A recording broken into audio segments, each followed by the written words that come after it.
So initially I was going to review X-Men 97, then I'm like, we don't need a full video, but I cannot stop thinking about this show, so I want to talk about it.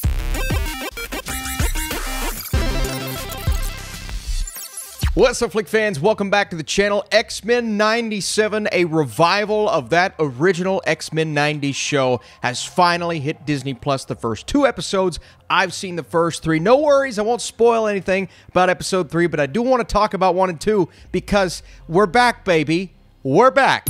Watch the series finale of X-Men next Saturday morning. Check your local listings.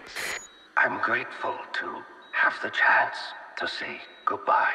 Yeah, there's some differences with this series compared to the original. The art style is just a little different. The animation, the way that it flows, it has that 3D look and feel at times, but I honestly believe that works for a lot of the action scenes and sequences that we get. It's classic, comic book accurate X-Men action. In the first episode, when the team gets to take on all the Sentinels, I mean, that was just amazing. From the Cyclops superhero landing, one of the coolest and most badass superhero landings you'll ever see. I know Deadpool made fun of it, but what Cyclops does in that opening episode, establishing himself as a leader, coming in hot in that final battle, as well as Storm, when he brings her in and she just wreaks havoc, that was also just spectacular. But every single character so far throughout these first 3 episodes has something to do of significance. I'm not saying we're spending a ton of time on Gambit or we're getting a lot of Bishop in episodes 1 or 2, but I think we'll get to that, and I do believe each one of them gets something cool that reminds us of why we love this show in the first place. So I was born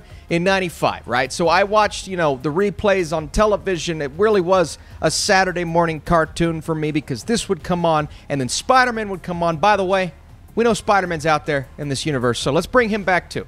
Let's just bring everybody back. Stop it.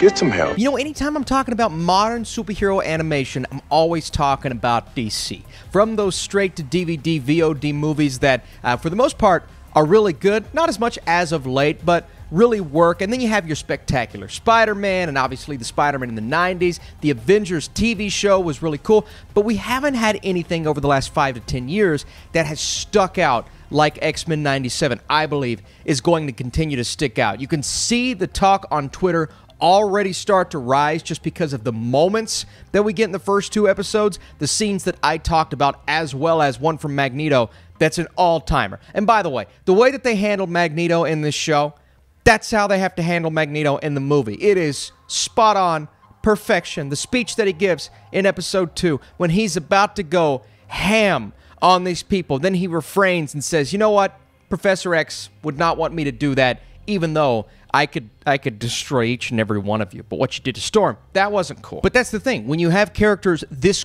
good and the source material is there, just go to the comic book storylines that we know and love, pick and choose your favorite, establish that or reestablish that with what we have now compared to the several seasons we got prior to this. They were picking and choosing on some of the better storylines from the X-Men comics, and so far that's what they're doing with X-Men 97. I am so excited for you all to see episode 3 because obviously the cliffhanger at the end of episode 2 with Jean, it speaks to a very specific storyline from the comics that is going to get fans really excited. And let me tell you, the way that they handle that, at least start to handle that in episode 3, is exciting. It does it justice. It adds a little horror into this show, something I never knew I needed prior to seeing these episodes. It's amazing. It really is. And then obviously you have the shock factor of some of the moments that we got in the first 2 episodes, like Magneto and Rogue.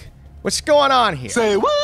Gambit looks pissed. I don't blame him, but he looks pissed. I mentioned the epic Cyclops entrance. They're just showing us why he is the leader that he is in the opening episode. And then some of these smaller fight sequences, man. The dialogue in one scene in particular was spectacular. And then the way he's using the beams, moving himself around and taking out these villains and strategically pushing them out of the way to push himself into someone else, man.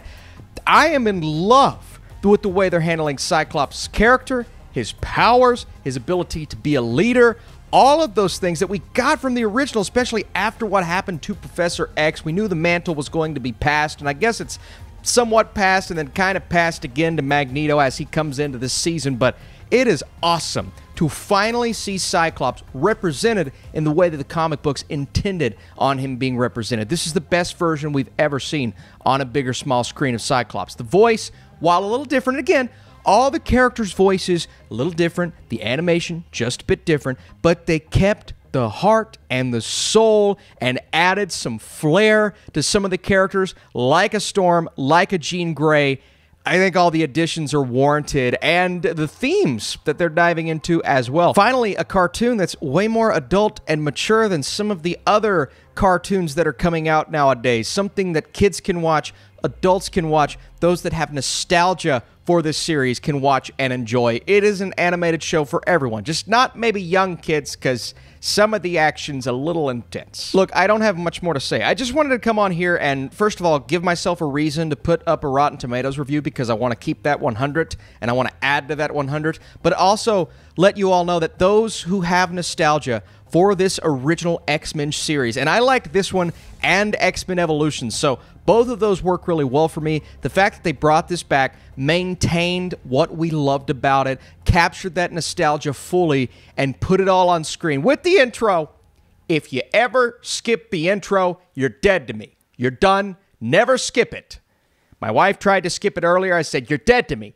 Out of this house. And then I left. It's over. We are screwed. I did see like a subgroup on Twitter complaining about what they've seen so far from the show, and I'm just like, come on, man. They got it right. How could you...